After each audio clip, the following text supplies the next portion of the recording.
আসসালামু আলাইকুম ভিউয়ার্স, দেখতে পাচ্ছেন আমাদের 3 নম্বর শেড আঙ্গুরের 3 নম্বর বাগানটা। কালকের বৃষ্টিতে আর আজকে সকালের বৃষ্টিতে দেখতে পাচ্ছেন কি পরিমাণ পানি জমে গেছে। দেখেন প্রত্যেকটা শেডের পানি জমে গেছে। পানিগুলো যদি আমরা কালকের মধ্যে সেচে ফেলার সিস্টেম না করি তাহলে আমাদের গাছের অনেক ক্ষতি হয়ে যাবে, গাছের গোড়া পচে যাওয়ার সম্ভাবনা আছে। আর আঙুর গাছের হলো সবচেয়ে বড় দুশ্মন হলো পানি।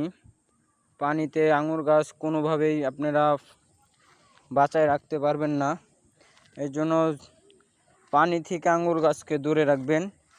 মাটি ভিজা থাকবে কিন্তু পানি বেজে থাকলেই আপনার আঙুর গাছ মরে যাবে, গোড়া পচে যাবে, ধীরে ধীরে আঙুর গাছের গ্রোথ কমে যাবে আর আঙুর গাছ মরে যাবে।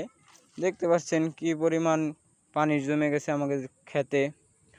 আমাদের ক্ষেতের পানিগুলো